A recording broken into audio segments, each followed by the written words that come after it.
नोटों के बंडल से ठूस ठूस कर भरे बैग मिले, रिश्वत की रकम के आने जाने के सारे रास्ते मिले, हवाला कारोबारियों के बयान मिले, लेकिन केजरीवाल और उनकी पार्टी कहती रही कि 1 रुपया भी नहीं मिला। जो विजय नायर केजरीवाल के कैंप ऑफिस में काम करता था, उसके बारे में भरी अदालत में केजरीवाल ने सफेद झूठ बोल दिया कि वो तो आतिशी और सौरभ के लिए रिपोर्ट करता था, मैं तो उसे जानता भी नहीं। और जब सबूत दिखाए गए तब केजरीवाल चुप हो गए।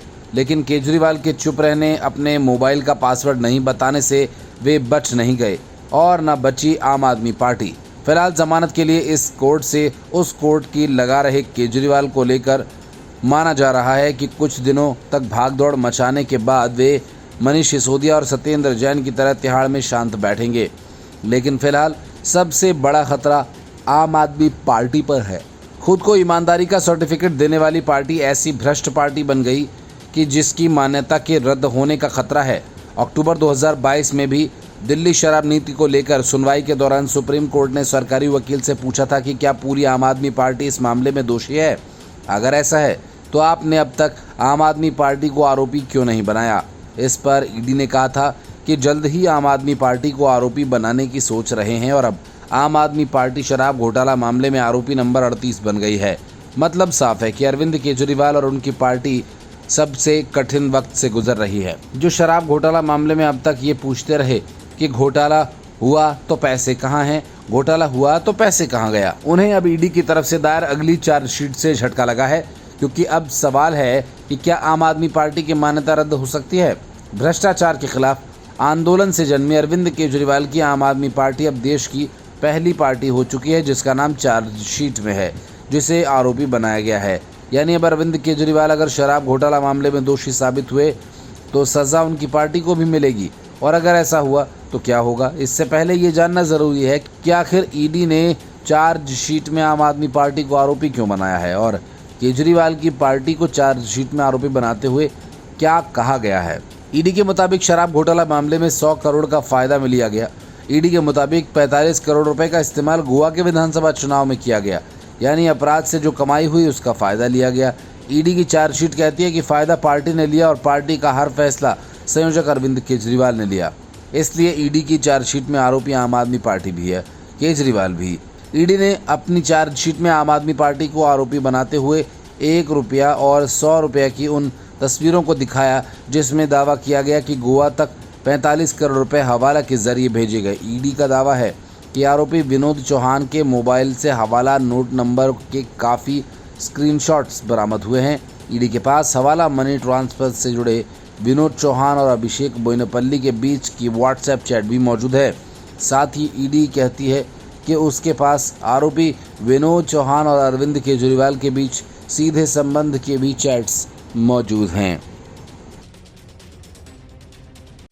अरविंद केजरीवाल के सितारे इस कदर डूबे कि अब उनकी सरकार के सारे घपले घोटालों की परतें तो खुलती ही जा रही हैं और इसके साथ ही जिन दावों के सहारे आम आदमी पार्टी दिल्ली में अपनी जड़ें जमाए बैठी है, उन दावों की भी हवा निकलती जा रही है। केजरीवाल के दावों में सबसे बड़ा दावा शिक्षा का है। केजरीवाल की सरकार अब तक ये कहती रही कि दिल्ली की शिक्षा व्यवस्था को उसने बेहतर बनाया, लेकिन हकीकत यह है कि दिल्ली के 2 लाख से अधिक छात्र परीक्षा में फेल हो गए और 5000 से अधिक शिक्षकों ने इस्तीफा दे दिया। बड़ी बात यह कि जितने शिक्षकों ने इस्तीफा दिया, उन रिक्त पदों पर शिक्षकों की भर्ती करने में केजरीवाल की सरकार नाकाम रही। सिर्फ अतिथि शिक्षकों के भरोसे दिल्ली के स्कूल्स का काम चल रहा है। जाहिर है दिल्ली के सरकारी स्कूल्स का बुरा हाल है। यहाँ पढ़ रहे छात्रों का भविष्य खतरे में है। ये हम नहीं कह रहे, बल्कि हाल ही में सामने आई रिपोर्ट कह रही है। दिल्ली सरकारी स्कूल्स में शैक्षणिक सत्र 2023-24 में 9वीं कक्षा में पढ़ने वाले 1 लाख से ज्यादा छात्र वार्षिक परीक्षा में फेल हो गए। इस तरह 8वीं में 46,000, 11वीं में 50,000 से ज्यादा बच्चे वार्षिक परीक्षा पास न कर सके। ये जानकारी दिल्ली के शिक्षा निदेशालय ने मुहैया कराई है। दिल्ली में 1050 सरकारी स्कूल्स हैं और 37 BR Ambedkar schools of specialised excellence schools. RTI से मिली जानकारी के अनुसार दिल्ली के सरकारी स्कूल्स में शैक्षणिक सत्र 2023-24 में 9वीं कक्षा में पढ़ने वाले 1,01,331 बच्चे फेल हुए। इस तरह से 11वीं कक्षा में शैक्षणिक सत्र 2023-24 में 51,914 बच्चे फेल हुए। शिक्षा निदेशालय के मुताबिक शिक्षा के अधिकार के तहत नो डिटेंशन पॉलिसी किसी छात्र को एक ही कक्षा में रोका जाने को रद्द किए जाने के बाद शैक्षणिक सत्र 2023-24 में 8वीं कक्षा में 46,622 परीक्षार्थी फेल हुए हैं।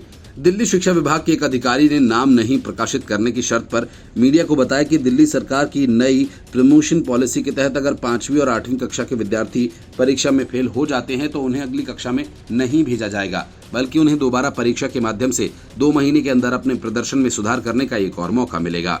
उन्होंने बताया कि पुनः परीक्षा में पास होने के लिए भी प्रत्येक विषय में 25% अंक आना जरूरी है और अगर ऐसा नहीं होता है तो उस विद्यार्थी को रिपीट कैटेगरी में डाल दिया जाएगा, जिसका अर्थ है छात्र को सुधार के लिए अपने अगले सत्र की उसी कक्षा में रहना होगा।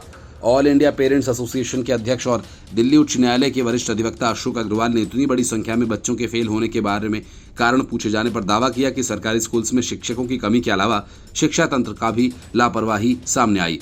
भले ही स्कूल्स में ढांचागत सुविधाओं का स्तर बेहतर हुआ, शिक्षकों की भर्ती होने लगी, लेकिन 20 से 25 हजार पद आज भी खाली हैं और ज्यादातर पदों पर अतिथि शिक्षकों को ही नियुक्त किया जाता है।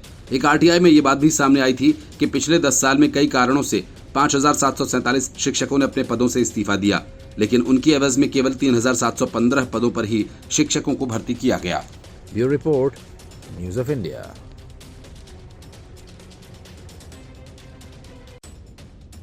मुश्किलें न तो अरविंद केजरीवाल की खत्म हो रही हैं और न ही मनीष सिसोदिया की। सुप्रीम कोर्ट में सिसोदिया की जमानत याचिका पर सुनवाई के ठीक पहले एक जज ने खुद को सुनवाई से अलग कर लिया। नतीजा ये हुआ कि सिसोदिया की जमानत याचिका पर सुनवाई टल गई। अब इस मामले की सुनवाई 15 जुलाई को होगी।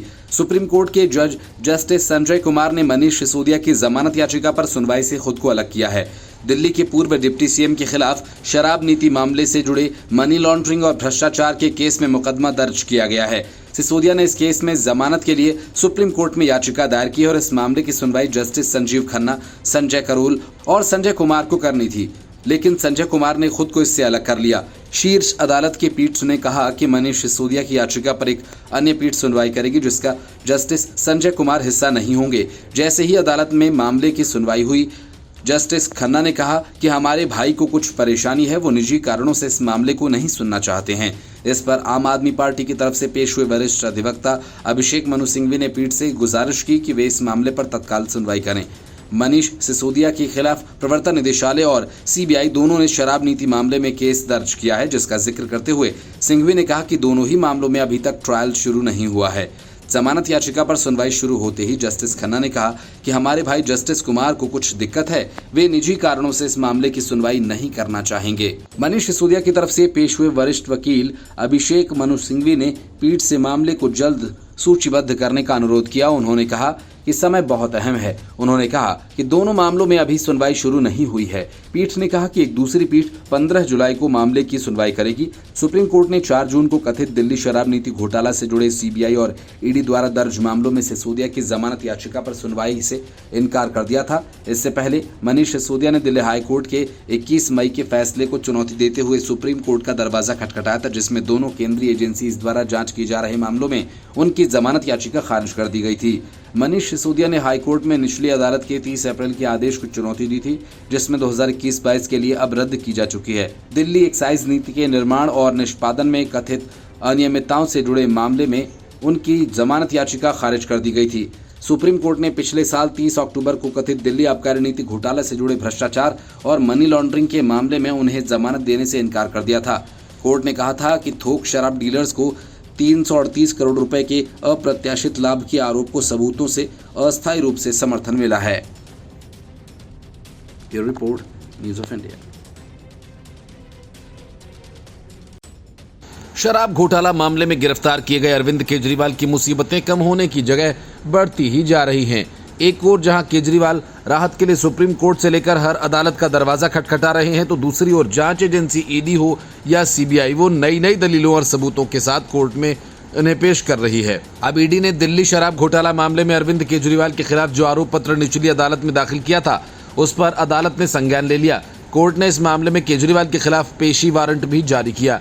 ईडी ने अपनी चार्जशीट में केजरीवाल को आरोपी नंबर 37 बनाया है। इस पूरे मामले में अभी तक 38 आरोपी हैं, जिसमें आम आदमी पार्टी भी है, क्योंकि रिश्वत में मिली रकम आम आदमी पार्टी के पास ही भेजी गई थी। चार्जशीट में ईडी ने अरविंद केजरीवाल को घोटाले के किंगपिन और साजिशकर्ता बताया। इतना ही नहीं, ईडी ने दावा किया कि गोवा इलेक्शन में रिश्वत के पैसों का इस्तेमाल होने की भी जानकारी उन्हें थी। चार्जशीट में अरविंद केजरीवाल और आरोपी विनोद चौहान के व्हाट्सएप चैट का डिटेल दिया गया और आरोप है कि कविता के पीए ने विनोद के जरिए 25 करोड़ 50 लाख रुपए गोवा चुनाव के लिए आम आदमी पार्टी को पहुंचाए। और ईडी का कहना है कि चैट से साफ है कि विनोद चौहान के अरविंद केजरीवाल के साथ अच्छे रिश्ते थे। चार्जशीट में ईडी ने प्रोसीड ऑफ क्राइम का भी जिक्र किया, जिसमें बताया गया कि आरोपी विनोद चौहान के मोबाइल से हवाला नोट नंबर के काफी स्क्रीनशॉट बरामद हुए, जो कि इनकम टैक्स ने भी पहले बरामद किए थे। ये स्क्रीनशॉट दर्शाते हैं कैसे Vinod Chauhan proceed of crime यानी अपराध से अर्जित पैसे को दिल्ली से गोवा हवाला के जरिए ट्रांसफर कर रहा था। इस पैसे का इस्तेमाल आम आदमी पार्टी द्वारा गोवा चुनाव में इस्तेमाल किया जाना था।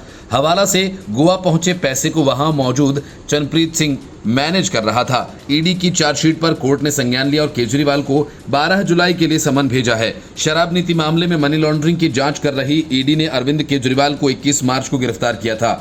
वे अभी तिहाड़ जेल में हैं। कोर्ट ने उन्हें 12 जुलाई को केजरीवाल को व्यक्तिगत रूप से पेश करने का निर्देश जारी किया।